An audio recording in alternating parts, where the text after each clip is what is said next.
A man who has gotten away with everything sits at a table, takes out a pen, and begins to write a letter to the police. He tells them where to look. He gives them a name he invented for himself. No one is forcing him to do this, and yet he cannot stop. Reaching out to the very people hunting you is one of the strangest things in all of criminal investigation, because it is never an accident. It comes from a deep psychological need, and that exact need is what gives him away. To the people who study violent crime, this behavior forms a precise tool. They call it the signature. It is the closest thing investigators have to a fingerprint of the mind. Once you look for it, you stop asking only what happened at a scene, and you start asking why it happened exactly this way. To read a scene like that, you have to separate two vastly different concepts. There is the modus operandi, and there is the signature. The modus operandi, or MO, is the method of working. It is simply everything an offender does to pull the crime off and get away. Binding a victim, choosing a location with no witnesses, bringing a specific tool. The MO is practical, and because it is practical, it is learned. A person commits a crime, sees what worked, and adjusts. Over time, the method gets smoother and more efficient through trial and error. The signature is the complete opposite. It is everything the offender does that the crime does not actually require. Ritualistic behaviors that serve no practical purpose at all. They do not help with the escape, and they often consume dangerous amounts of time. The offender performs these acts because they satisfy a private fantasy, one that was rehearsed in the dark long before the first crime, which means the signature tends to stay exactly the same. The method is the offender adapting to the world to survive. The signature is the world being forced to match what was already inside their head. In the 1940s and 50s, New York City was terrorized by an unknown figure the papers called the Mad Bomber. For 16 years, he planted over 30 explosive devices in train stations and public buildings. Out of desperation, the police brought in a psychiatrist named James Brussel and asked him to examine all of the evidence.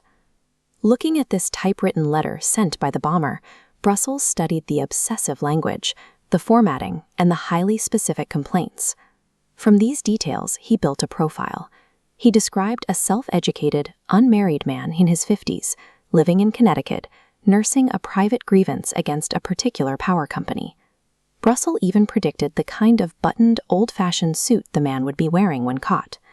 When police finally arrested George Metesky, the physical description and the clothing matched flawlessly. That success planted a crucial, lingering question. If behavior leaves a residue of personality, can that precise residue be read? In 1974, the FBI scaled up this approach by creating the Behavioral Science Unit. Agents sat down and interviewed 36 convicted serial offenders, asking them how they chose victims, how they planned, and what they felt. Out of those conversations came a framework that categorized crime scenes into two broad shapes: organized and disorganized. An organized scene looks planned, controlled, and functional. A disorganized scene is chaotic, sudden, and often leaves evidence scattered behind. The physical state of the entire room acts as a confession about the state of the mind that built it. Later researchers like David Cantor pushed this further through empirical studies. Cantor found that the identity of the offender rarely lies in the violent acts themselves. Instead, it hides in the small, human details on the fringes of the violence. Whether they stole a specific token, whether they apologized, that is the core bet of modern profiling. What a person does, especially the parts they do not have to do, always truly tells you who they are. And when the private satisfaction of a crime is no longer enough, some offenders demand an audience. They start to perform.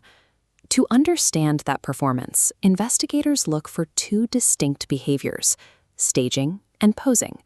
Staging is entirely practical. It is an MO tactic where an offender deliberately rearranges a scene to completely deceive investigators. The goal is to point the police toward the wrong story, the wrong suspect, or the wrong motive. Posing serves the fantasy. It is an arrangement of the scene meant to communicate a message, shock the viewer, or express something deeply personal. Posing is part of the signature. One is a lie told to the police. The other is a message left for them. Take the Whitechapel murders in Victorian London. The killer moved through the streets at night, attacking vulnerable victims and vanishing into the fog. The knife, the darkness, the timing, that was his method, built for survival.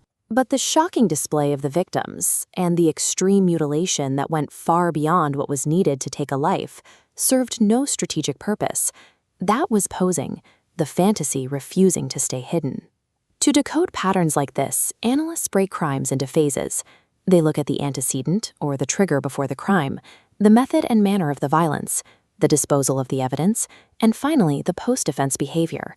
The moment an offender enters that final phase and begins posing a scene or leaving deliberate messages, their motive shifts. You are looking at someone who has moved past wanting to get away with the act and now desperately wants to be recognized for it. This post-offense behavior fascinates investigators because it often compels the offender to insert themselves into the investigation. They obsessively follow news coverage, return to the scenes, or call tip lines. Psychologists point to a familiar cluster of traits driving this: deep narcissism, a relentless need for control, and a craving for recognition so overpowering that it entirely overrides their instinct to stay hidden and survive. Look at this document. You are seeing a cryptic, symbol-heavy cipher and a taunting illustration sent directly to the press. Offenders like the Zodiac or Dennis Rader in Kansas actively worked to build their own legends. They sent these letters to newsrooms to ensure the world saw them as celebrity monsters. But this communication is a trap. The compulsion to coin their own nickname and brand their letters is the exact thread investigators need to pull. The need to be the recognized author of the horror is what forces them to step into the light. The same vanity that drives them to commit the crime becomes the vanity that guarantees their capture. When a cold case is finally solved, we often picture a single dramatic mistake, a forgotten fingerprint, a tire track. But decades of behavioral science show that it is rarely a single mistake. It is a pattern of consistent, useless, deeply personal gestures that link one scene to another. An offender can improve their planning, they can refine their method, but they can never erase their signature, because erasing it would mean giving up the very reason they committed the crime in the first place. The method hid him. The signature exposed him. That is the offender being exactly who they are. If the psychology of these cases, the effort to find the pattern beneath the chaos, pulls at something in you, take a second to subscribe. Give this video a like. It genuinely helps other curious people find their way here. And tell me in the comments down below, which case do you want opened next? Which detail still keeps you up at night? There are dozens more files waiting on the channel.